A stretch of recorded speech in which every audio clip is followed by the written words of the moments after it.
welcome back to Stories from the River. This is your host, Charlie Malouf, and we are back in the studio today with a very special guest, Gabby Cobos, our new general manager for our Salisbury, North Carolina store, also known as The Hype. And also, little known fact, recently recognized by Ashley Global Retail as the 2024 Ashley Store of the Year. Gabby, welcome to the podcast. Thank you. Thanks for having me. Yeah, it's exciting to have you. We were just at an event the other night, and you said, how does someone get on your podcast? They just typically ask me like that, and then we just work it out here 48 hours later. Welcome to Stories from the River, a show in which we go behind the scenes at Broad River Retail. Gabby, we like to start these type of interviews getting to know more about your story. I know you've got a really interesting background, so walk us through kind of your background and bring us to present day. Yeah, so I was born and raised in Ecuador, in a beautiful, beautiful small country in South America. Beautiful people, the food.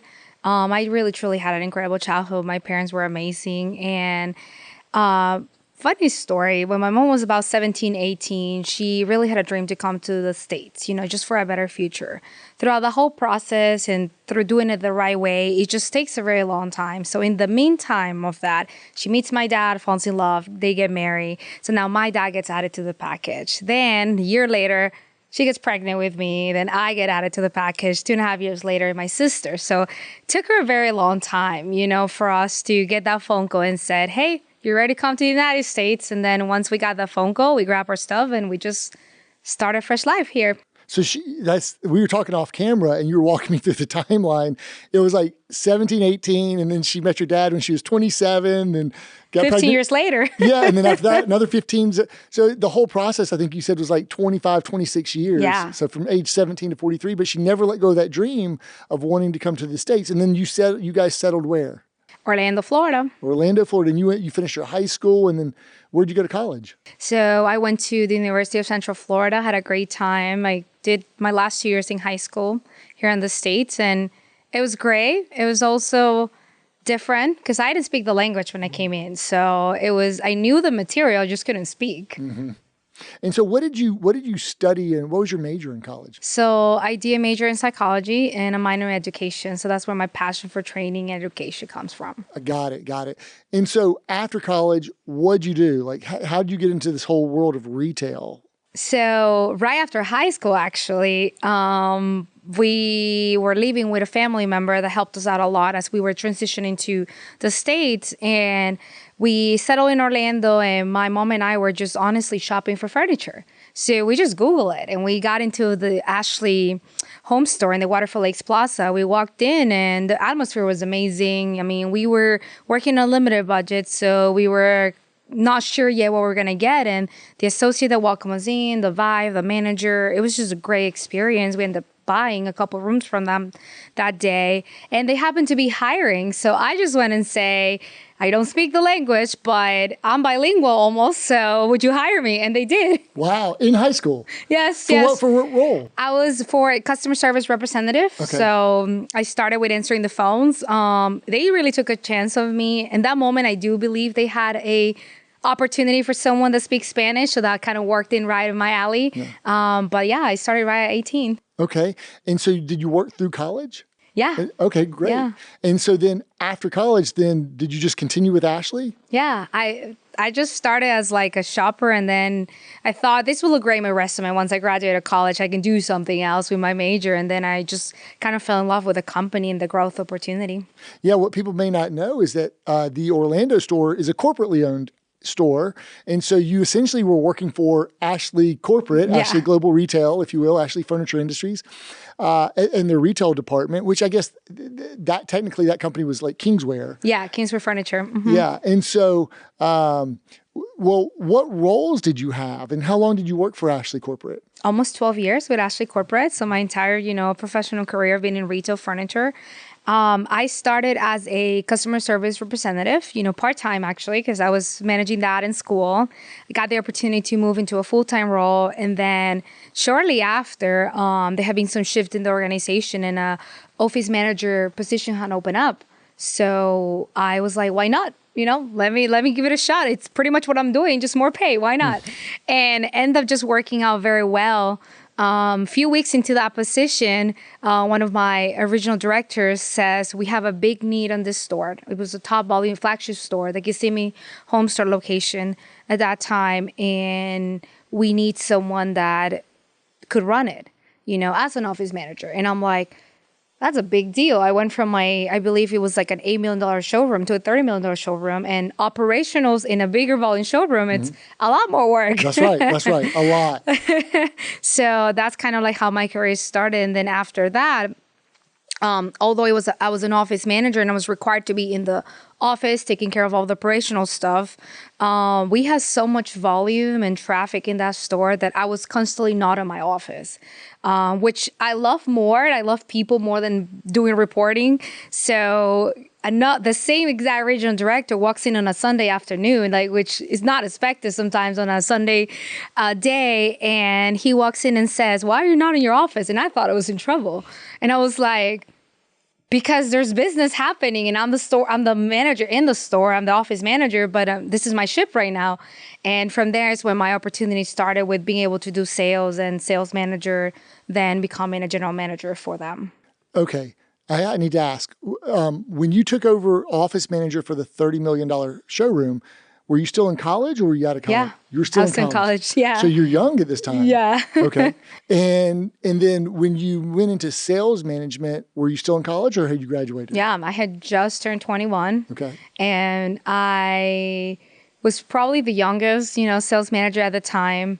And it was a great challenge. I mean, starting with not necessarily having all of the years of retail experience in furniture. I mean, I have some of my peers that have been in the industry longer than I've been alive. So it was like absorbing everything they have and being able to then just be that leader that they needed. So it was a good challenge. Yeah. I mean, to garner their respect, you said they had more experience than you'd been alive. Yes. That's an interesting way to put it. Who was your regional manager who you mentioned? So back then I had a couple ones. I mean, I worked under Steve King. He was a great leader in my time. I also worked under Nathan Hummel as well as Carlos Murd. So those are three different regionals throughout my time that helped me, develop. Which of the three was the one who identified you to go to the bigger office manager role and then into sales management? So the first one was Steve Keen. He walked in the store and said, call your director tomorrow for growth opportunities. We need you in our team. And then when I became a sales manager with the organization, he had now moved into a different role. And my new regional director, Nathan Hummel, is the one that gave me the opportunity to move to the office manager position in a bigger store. And then Carlos Murd is who was able to actually groom me into be able to take a store from a sales manager to a store manager. Got it. So all three of them were influential. Big impact. Take me through the transition, sales management to general management to then you went into like a regional training or learning and development role. Yes. So as a sales manager, when it was the idea of me starting to go through that role, I was just, in my mind, I just thought I wasn't ready for it. But the need was there. The time was there. I was willing to put the work. So I started as a sales manager in the same store that I was an office manager, which normally it doesn't go that route. They don't want you to be in the same store that you were holding a different position. But at that time, there was a moment where they could have transferred me somewhere else. And the team itself said, no, like she could do it. We're going to help her. Don't worry about it. So the team was very crucial in that moment to help me stay in the same store that I was familiar with. And then an opportunity was for me to take over the Daytona showroom, which now just recently relocated to one of the biggest 90 square foot showrooms, the Daytona showroom. But before they transitioned, they have offered me that location. And I was like, I knew I wasn't ready. It was a bigger location. I still have a lot to prove myself. So in that moment, it just wasn't my time for it. But then a different, smaller location opened up, the Sanford home store. And I was, in my mind, I was just not ready. I don't think I could do it. And it was right before COVID. So it was like very interesting time to go from a sales manager to a GM role and just navigate retail throughout those times for the customer, the internal guests, and the external guests. So that was a big learning experience for me, because not only I was in charge to continue driving business, but I also was in charge to be that speed, that light, that energy for the team to navigate through those times. Yeah. So Those were very tough times. So you took over a store, you became a general manager during COVID. yeah. Yeah, and then you worked in as a GM for how many years before you got into this training position? So I was a GM probably for close to 5 years. I started a smaller location, the Sanford location. Then I transitioned to a Melbourne location, more in a coastal store. So I got to have two different type of clienteles. Freestanding store versus a store near the shopping mall. And then it was such a great turnaround, because the last location I was the general manager on was the exact same location, walked in as a shopping customer when I started as a customer service rep. Came full circle. Full circle. Yeah. So the Waterfall Lake store, it was the great time. It would have not worked out any time before. Everything worked exactly like it was supposed to. And I still have some of the associates that saw me interview not speaking the language at all. And they were so excited to see me now being the leader of their store. So it was a great time. That is so cool. But at some point then you became, you got out of retail management and you got into learning and development. Talk us through that transition. So I was loving being a general manager. I love everything about it. Like I still do, I love everything about it. And when the position opened up, the person that was actually looking to transition out, she has said, hey, I think you'll be really great for that. And I was like, yeah, no, I'm good. I love what I do. I got my team running. We're winning. Like, I don't need more on my plate. She's like, no, I really think like you could do this. And I was like, I don't know. And then I start thinking about it. Well, what are the things that throughout my career I wish I kind of had? Like I created like a little survival manual for my following office managers and sales managers with like just paper and color stickers just to make them like a book, right? So I said, well, if I am able to maybe be considered for this role, maybe I could be that light and that person that I might have needed a little bit more throughout my career. So it was more of a challenge. But I didn't think I would get picked, honestly. There was way better, more talented people that being in the company longer. But when I got the call that I was actually going to be able to be the regional, trainer for the entire Florida. And that call was when? Yeah, that was, I would say, almost 3 years, 2.5 years ago. Oh, wow. Okay. Yeah. Yeah. So keep going. You got the call. Yeah, so when I got that call, I couldn't believe it, but I was so excited because we were ready to take the training team to the next level. From navigating through COVID, virtual training, to now going to in-person training, which anytime we move from a virtual to in-person, there's a cost attached to it. So it's a lot of eyes into making this program work, and it was a great success. But also being able to be that bridge between training and management. One thing that I noticed, it was always us versus them versus us together. So that was another thing that I love being able to hold a role so dearly to my heart, like general manager, and I knew exactly what we needed to get to the next level in training. So it was like a great partnership. And tell us your team on the learning and development or the training side. How many were on your team? So in my team, it started as a team of one. It was me for Florida with my director of training that oversaw the entire U.S. She was constantly traveling, flying around states. And from then, I was in charge of all the leadership development for all 26 stores. So that at least, in Florida. Stores. Yeah, so at least 26 managers, general managers, plus however many sales managers we have in each store. And then also of all the onboarding and retraining for every single new hire. My last year with Ashley, since I will say August all the way to Black Friday, we had 10 to 15 new hires every week, every single week. And they would come in for like a week or a few days of training? It would be a week training, in-person training with me. Okay, so so there's 26 store managers or general managers. Yeah. Maybe 2 sales managers per store on Most average? of them, someone, yeah. Yeah.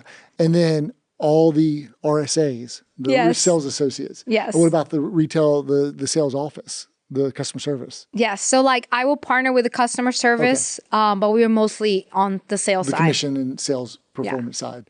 That's a lot of people. Yeah, that's a lot of people. Okay. So just to pull a thread on something, you said a couple of times you've mentioned you had a chance to be the light for others. So I just wanted, like, that's something that just kind of resonated. Like, you're taking this unique background of, okay, I was a CSR, then I was an office manager, then I was an office manager of a larger store, then I was a sales manager, then I was a general manager of a smaller store, then a general manager of a larger store, then I'm back to my original store that I shopped at. So you've got all these experiences that you were able to kind of really collate, synthesize, and put into you kind of almost reverse engineered it. If I was in their shoes, what would I need? And because you'd been in all of their shoes. And so you develop programs to how could I help them do their job better or be the light for them? That's a great perspective. Did I capture that right? Yes. Okay. So what did you love about the culture there? I think the culture of growth, something that it's one of the core values that we stand by was continuous improvement. It's like being obsessed with finding a better way. That's one of the Wannikisms from Ron's book. We gotta be obsessed with finding a better way, And what I loved about it, just the partnership, is how there's always room for growth. And growth is not just promotions or getting a new title. Growth is within your department. Like if you have a great idea, why not? And test it out. And if it makes sense, scatter it throughout the whole region. So I think growth was the biggest thing. The second thing is truly feeling there's equal opportunity. If you looked at my resume said I just graduated from high school. There was not much to go from. And the fact that, like, if you do the job and get it right, there will be opportunities for you. I think I'm an example of that. I love that. Those are two great nuggets there to really latch onto in terms of what you liked about the culture, the equal opportunity and the growth. And I love just that learning mindset and not being afraid to take risks or to challenge yourself or to continue to pursue, to kind of just get better and keep learning this curiosity nugget, the Wannikism. That's great. So we were speaking the other day and you mentioned to me that you used to interview folks for their podcast, which was not a public podcast, but it was shared internally on Ashley Discovery, like an intranet. So tell me or tell us about that experience. Yes, so that was really a really cool experience. It came out from an idea of how can we get this great teammates, that are killing it at a category, and how can we not only share the story, but like you mentioned, their nuggets, what are they doing differently with the exact same opportunities that everybody else has, but they're excelling at their job. So I had the opportunity to interview 3 awesome individuals. I interviewed Paulette from the Wesley Chapel store, Doris from the Kissimmee store, and Albert Castro from the Waterfall Lake store, the store that I came from. And I've already knew them. I've worked with them pretty closely. But when you get in a setting, when you just give them that platform to speak up and show who they are beyond their metrics and their numbers and their KPIs, it was just a beautiful thing. I felt like I learned more from it than what they may have learned from it. And all of them were incredible at what they do. And they still with the organization. They've been with us for many, many years. And at the end of the interviews, the biggest thing for them was like, they didn't think that what they were doing really mattered, that people were looking at it. And when you see their videos be posted into their Ashley Discovery, platform, which is an incredible training tool, by the way. I love by it. I've learned a lot from it. I know licensees and corporate stores use it. It was just incredible to give their employees that spotlight. That was the name of the session, Ashley Spotlight. Yeah, this is a full circle moment for me because I remember when someone from Ashley, they had seen our podcast and they'd called to ask me questions about it, how we did it, how we produced it, so they wanted to do something. I always thought that they meant they were going to do it publicly, not just internally focused.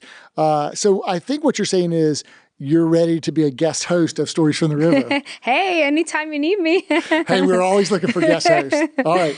And so how do those podcast interviews resonate with your fellow coworkers at Ashley Corporate? I think the biggest thing is that you're having someone that is on their shoes, that does the everyday greet, connecting with a guest, taking them to the sleep gallery. You have someone that's going through the exact same thing someone else is going through. Sometimes that resonates better. I can stand here and tell you every single way to close a mattress sale or a sleep sale. But when it's someone that it's in your shoes, that does it every single day with a guest, the wording and the spotlight resonated with them much better. 100%. We see that.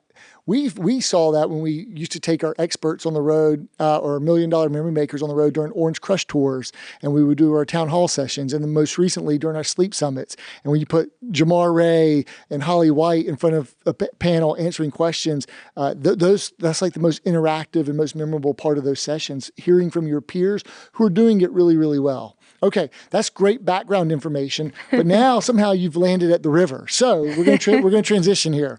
You recently decided to make another big move. Not maybe as big as going from Ecuador to Orlando, but you've decided to make a big career move and life move, literally, and by moving to North Carolina and joining the river.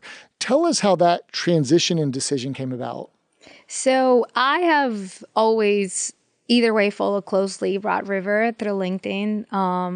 I have had some people that have worked in different furniture stores, different competitors that had joined the river, and we've stayed in contact network through LinkedIn. So I think the biggest thing was the LinkedIn presence that Broad River has, how the videos, the different cameos, the different events, what is Memory Maker? I was so curious to find out more about it. And I do have a few other coworkers that currently work in the organization. So that really was, they sold me on it. Who are some of those people who are already here? So Alexis. Yeah, Alexis Straffus. Yeah, she was really close to me. I mean, we worked together as of probably last Memorial Weekend last year. But she oversaw the biggest store that we had in Florida, the Wesley Chapel store. And we're very, very similar in certain things. And when I saw she make that jump, scary, but she loved every minute of it. She really is. There's a lot of people that talk to me about Broad River, but she honestly, I give her credit, she sold me on it. Got it. And who else? So Steve Ramjet as well. Absolutely. So he has worked with Ashley many, many years ago. We got to connect. As a matter of fact, he was trying to recruit me out of Ashley a couple of years ago. And I was like, I'm Ashley for life. I bleed orange, I'm good. But after that, we were able to actually develop a friendship that then turned into a romantic, relationship. And he just had that opportunity. He's been following Broad River as well. So it was like a great, perfect partnership of us just making the decision to come to the river. You guys are kind of funny. You guys follow, but you're like lurkers. You don't comment on the post, but I don't know how many other people are out there watching. But hey, we love Louis. We're out there. And so, hey, if you see us, just hit us a line and let us know what you think. Okay, Gabby, I'm messing around. And Carl, too. Carl, actually, I met Carl. Oh, my goodness. I met Carl like 10 years ago, I think. Yeah. We had the opportunity throughout my jumping from sales manager to GM, we had the opportunity. We were in need for some of the stores in the Chicago market area, Wisconsin area, where headquarters were located. And Carl happened to be one of the regional directors that I worked with for a few months. So I knew Carl, and Carl's always posting about amazing things about the river. Yeah. So that was another person that talked about it with me. Well, I think it always helps when you have friends and people and they're having a good experience. It helps you get more comfortable with, I could see myself doing that. However, we didn't have a regional learning or training program or position opening. So were you nervous about getting back into retail management on the individual store level? So I was a little nervous, not because I don't enjoy the position, because I think my favorite position was being a general manager for sure. And then with retail and development, it was also a great position.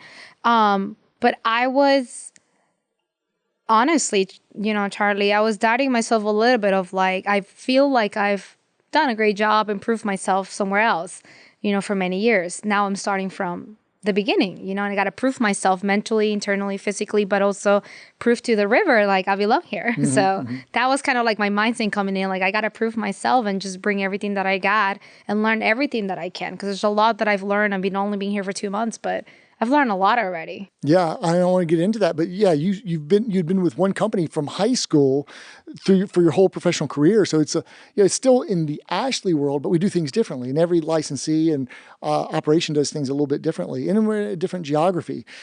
So I get that you were a little bit nervous and you had to prove yourself. But what got you really excited about the opportunity?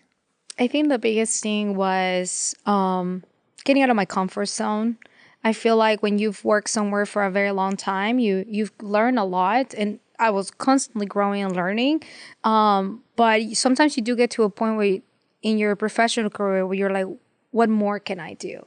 Like, what else can I do? Would I also thrive in a different environment, different location, different geography, everything, everything's new for me in the Carolinas. So I think the challenge of being able to grow and the culture that you can just see through LinkedIn and now I get to feel in person, I think that was something that really caught my attention. I wanted for my next career move, continue to have a great culture because culture is important for me. Yeah, I'm getting some common themes here. Culture, challenging yourself, wanting to grow, not be complacent. And so those are some of the emerging themes here. So when did you officially join the River? January 1st. January 1st. First day of the year. So we're only 2 months in. So tell us, we tend to believe that everybody remembers their first day. Do you remember your first day, or tell us about your first day, your first week? Yes, I think I haven't had a first day in 12 years. Wow. I haven't had, because even throughout the position, it's always, I've known who I was going to work with or for. I've knew the team. We have a lot of tenure. So it was like, it's my first day in a new role, but not my first day in a new company. So last time that happened was 2013. So when I walked into my new store, kind of finding out where the employee door is, walking in, beautiful showroom, by the way, best looking showroom, completely biased, but best looking showroom I've ever worked at. And Thank you very much. It really Great is. job, visual team and the construction team and merchandising team. Thank you, Debbie. And the Salisbury team. Yeah, it's a beautiful showroom. It looked amazing. And I walked in and there's a lot of balloons everywhere. And I'm like, I personally thought this might have been someone's birthday this week. And, I'm not even thinking this is for me. Then I walked in and I see every single version of a hot sauce. And there is a lot of soda cans and different things that are familiar and unique to the Salisbury. I didn't know the Salisbury had their own drink, soda drink, which is amazing. It's so good. Yeah. Yes, I love it. And not only that, there was gifts and there was balloons and cupcakes, and I have no idea how they find out my favorite color, rose gold, but everything was rose gold, which I loved. Cool. There was a handwritten letter from my director, Carl. And retail is detail. Retail is detail, right? And I thought it was just great because I wasn't expecting that much, no pun intended, hype about me walking in. True to their name. It was great. And the team generally, the entire team has signing a letter. They didn't even know who I was. They've never met me. And it just so heartfelt. I was wow, this feels nice. Your reputation preceded you. They were so looking forward to having you come lead them. So 2 months in, how has your experience been thus far? It's been great. It's been a great learning curve too. There's a lot of similarities within the role of retail is retail, right? But within just the wording, I think what I've learned a lot in this short amount of time is that words matter. Yeah, and language is cultural. Yeah, language very important, and it's not just something that it's on a paper that I'm supposed to follow. It's actually the team within the four walls and the different groups and meetings we've had. These are words that we understand by, so I have to almost change my glossary of furniture retail and start from zero and connecting the dots to communicate better with the team. Yeah, that's good. But you're used to that. You've learned a second language when you moved here. So you've been in the new leader training and onboarding program, and you've got some experience doing that for others. How has that been going? And how many times have you guys kind of met or had class? How's the content? Tell us about that program. So I've been able to participate in 3 different programs so far, in which I appreciate how soon those programs have taken place right as far as my onboarding. Because one of the things with my previous training and development, position that I had was we want to make sure within those first week, 30 days, 60 days of the employees that they get everything that they need to succeed. And that doesn't always happen in every company either, so sometimes we lose great applicants because the onboarding experience didn't match the hype and the culture of the company. So I've been able to be part of Retail 101, which was great. Very, very excited. I mean, I've known retail for a little bit over a decade, but I learned new things either way there. It was great connecting with you, connecting with the different speakers. I was able to be part of the operational training as well. That was really great to kind of understand. And I really love that part, by the way. I feel the reason why I was able to grow in my career is because I wasn't afraid to know the back-end process, front-end process, everything process. And the next one that I just recently came off from was the C4 process. It's really good. And you also did the new leader training, right? Was that? I haven't attended that one yet. Oh, you haven't done that one yet? No. Okay. Coming soon. Coming soon. Okay, great. I was just a little bit ahead of myself. And so let me ask you this. You talked about culture. How is our culture, the Broad River culture, unique or different from Ashley Corporate's culture, in your opinion? Is there anything that you particularly love about our culture? Yes, I think the words matter a lot. Like being able to not just learn what a memory maker is, but just feel proud to be a memory maker. I think that's a big thing for me. Because the reason why I stayed and continue and love the furniture industry is because I truly believe we impact people's life and we help people love their home. Everybody hopefully gets to grow up in a house, but not everybody grows in a home. So we get to do that for the external guests, right?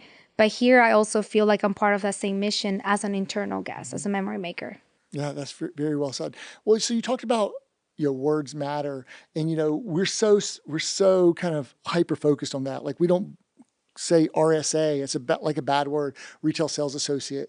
Instead we have home furnishings associates who then graduate and get promoted to home furnishings consultants, who can get promoted to home furnishings professionals, who then can join the elite, the special forces, the special distinction of home furnishings experts. So, what is your take on our career pathing at the sales level? I really love that. I feel like not every HFC or translated sales associate wants to grow into management, and that's okay. So how can within their same role get recognition and milestones that allow them to feel proud and like have something to look forward to and not feel like they're stagnant, right?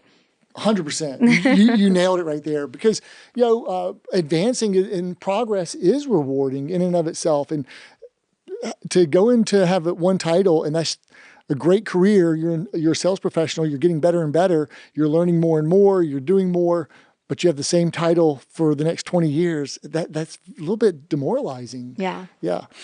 So we believe feedback is a gift, Gabby. Along those lines, what are our opportunities to improve? What have you noticed? How can we get better? I have enjoyed it so far. I've been only here 2 months and the experience has been really great. I think I'm honest feedback. I would say just continuing that product knowledge mission. That's something that is very ingrained from day one, very natural, very organic. We're very blessed to work directly with who built this company, which we know as Ashley, right? And I think there's a lot of pride behind that product knowledge and that Ashley story, talking about the quality, what makes us different than the competitor. And I will say, as I'm getting to know more of the culture, I think that's something that I would love to bring here. Yeah. It's the love and passion for furniture, creating the mission and vision of the amazing company we work for. That's a very astute observation, because I know that at Ashley Corporate, also being the manufacturer, they're never going to miss an opportunity to make sure that we love the way the product is built and made and how it stands apart and different. And they put so much into driving out costs and bringing that legendary Ashley value to the guest. And they do have corporate trainers who come to our stores, but we need to make sure that we fall in love with that product knowledge piece, because it is a key differentiator. That's great feedback. That manufacturer story, I think it's powerful. And even me being in Salisbury and just having so much pride of working with a beautiful store in a beautiful town, like the people of Salisbury deserve that store. And when they get to find out more about the manufacturer story, what we do, standing on the sofas, showing all the beautiful things that taken years to develop, it's the robotics, like we have our own tools in the Arcadia, Wisconsin factory, there's so much that we do for the precision and the investment in the product that's making to their home that not only allows the customer to want to be part of it, because that's how I fell in love with Ashley. It's the quality, right? Yeah. The story. Now the consumer no longer has an issue with that $8.99 sofa, because this $8.99 sofa should have been a $12.99 sofa that you're getting for $8.99 because it's an Ashley product. Yeah. So well said. And, we have such a great benefit because, especially in Salisbury, we're so close to the plant in Advance, North Carolina. And Ashley has a lot of, there's a big pull now to bring jobs back to the States. And Ashley does a great job of having manufacturing nearshoring here in the States. And we take folks through their plant all the time to see the robotics and to see, the vertical integration they have with the tools that you talked about. That's a great feedback there. Okay. we're going to transition now to talk about your team at the Hype. And I just got a few more questions and we'll bring us down to the final stretch run here. Tell us about your team. How did they respond maybe to learning that Salisbury was named the 2024 Store of the Year by Ashley? Yeah, no, that was amazing. I'm very blessed to walked in and I'm already on the top store, right? But the team, they're resilient. This is a team that, a lot of them were in a different location prior to the Ashley store opening up. And with a new store opening up in a new market, there's still a discovery process, right? The consumer's we get every day still consumers saying, I didn't know you guys were here. This used to be a Kmart, right? Many years ago. Yeah, many years ago. So it's so beautiful to see their resiliency and their vision, just getting to know some of the HFCs there. I mean, together, all of us, we were counting, we had like over 50 years in retail. Like they've been with us for so long, specifically in Broad River. And for them to see the mission and vision of what Salisbury is and what Salisbury could be, I think that's what hypes me up. And that goes back with the hype. It hypes me up to see the potential opportunity growth in this untapped market. I love it. Yeah, a lot of them worked in Kannapolis when we had a store there, Albemarle, University, Mooresville, and the surrounding stores. Salisbury is a 2-in-1 Ashley store and outlet. It's got also a great big sleep shop, and it's got the latest Ashley 7.0 Ashley store design. What do you like about the Salisbury store design? I think it's such a beautiful showroom. Sleep's dear to my heart. I truly believe we can change people's life through sleep. So to have that match a beautiful, sleep gallery display, it's just a perfect partnership. But also, I'm a little new to like having a full outlet concept in it. We had an outlet wall and an outlet area.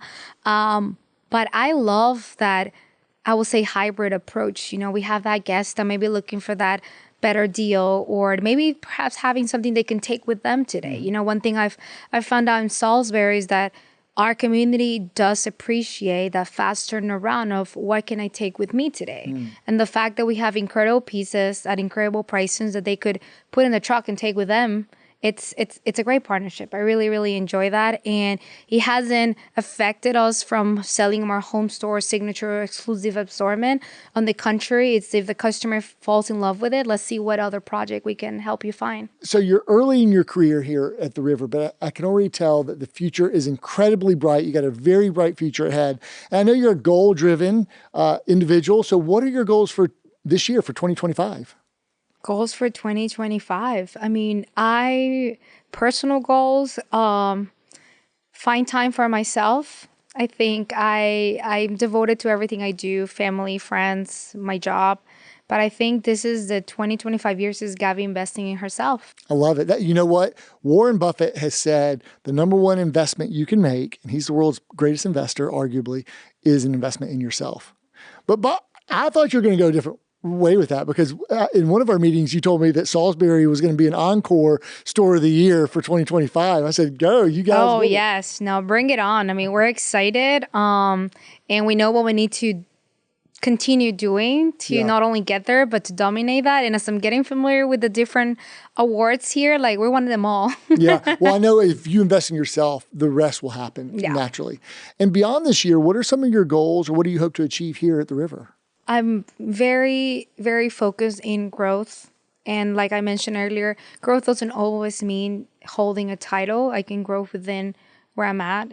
Having the opportunity, as we were speaking yesterday with Coach Stacy, when we had the opportunity to have one-on-one coaching for C4 process, is perhaps be able in the future, be able to host a C4 process. Like I've learned in my career that you got to have a student learner's mindset. Learning, you may know a lot about retail, but this is Broad River retail, right? So being able to understand, be in the same spot as everyone that's starting new and absorbing everything and maybe adding some to what I know. I think I'm excited that my next short-term goal will be to be able to host my first C4.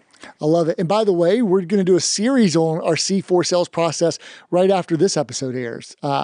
And so Let's just switch gears a little bit. You've been in the city just a couple months. You've been here. Have you been able to get out and enjoy the city? I mean, I don't know what your hobbies are. What are some of the things you like to do in your free time outside of work? I love the outdoors. That's one thing that I really enjoy with Florida, going to the beach and just doing anything right in my community. But as I'm exploring the Carolinas, North Carolina specifically, I just love the outdoors. I love being able to go outside. I love the feeling of having seasons too. I'm not complaining about the cold. I'm actually enjoying it. I'm not used to it, but I'm enjoying it. And the food in the Carolinas is really good. Yeah. Got some great barbecue and Yes. a lot of great restaurants, a lot of great outdoor places and parks, and hit up the mountains and the trails and whatnot.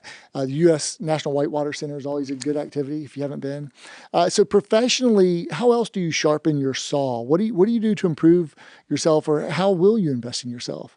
So I'm a very hands-on person. You know, if there's a new process or something that I need to learn, I want to go and try it as many times until it just becomes nature, part of my everyday. So to sharpen my tools is going back to just having a learner's mindset. You know, just understanding there's always something you can learn. A lot of the things I have learned, believe it or not, through C4, I've heard in my career before. But when it's delivered by someone else with a different emphasis in the wording and the action, the intentionality behind it. Having a learner's mindset allows me to use what I already know and transform into what I could be doing with it. I love it. That's great. And, I'm a big fan of habits and routines. I don't know, do you have a morning ritual, or do you have a favorite routine or habit that you feel serves you really well? I think my biggest thing, and I learned this from, he's no longer with us, but a great leader in our industry, Greg Kramer. He really always started even in a big tentpole event, it was gratitude, being grateful for what you have. And I think starting my day with a gratitude heart, it's very important for me. It sets the tone of how my day, when I forget to do my gratitude, my day doesn't go as well. So it's religiously works, right? And also just positive, affirmations with myself. Sometimes you can let your minds and your thoughts run, but when you stop them with something positive, you don't have space for negativity. Yeah, gratitude practice is so important. And, running the soundtracks. John Acuff wrote a book about soundtracks, running the positive affirmations back in your head on repeat. Replay. We all need that. So those are two great routines. Okay, what is something about you that would surprise your fellow memory makers? Something that only people that are very close to me would know. A few of my teammates from Florida knows, but it's the importance of mental health. For me, I am someone that I may seem confident sometimes. I may seem like I got it going on, or I know what I'm doing, but behind that phase, there's thoughts behind it, right? And I think the biggest thing throughout my career is it's learning to listen to the right voice. Like a lot of people may compliment you or tell you're doing something great, or like, hey, I wish I can speak like the way you do or train the way you do. But hey, let me talk to you. Let me tell you exactly what happens prior to that Gabby that you see that's ready for the spotlight. It's working on yourself. I think you gotta invest in yourself, find good routines, what you feed your mind, not just what you feed your stomach, but what you feed your mind is equally crucially important. What you believe and feed your mind will become your reality. If it's not a good thought, it will become real. Well said. And appreciate you being vulnerable about the mental health, because sometimes we're just, afraid to open up or be honest about that. And we all struggle with doubt and self-doubt, and we all have to kind of give ourselves that extra boost and to give ourselves that level of confidence. So thank you for that. Okay, 2 final questions. Yeah. What's the best advice you've ever received?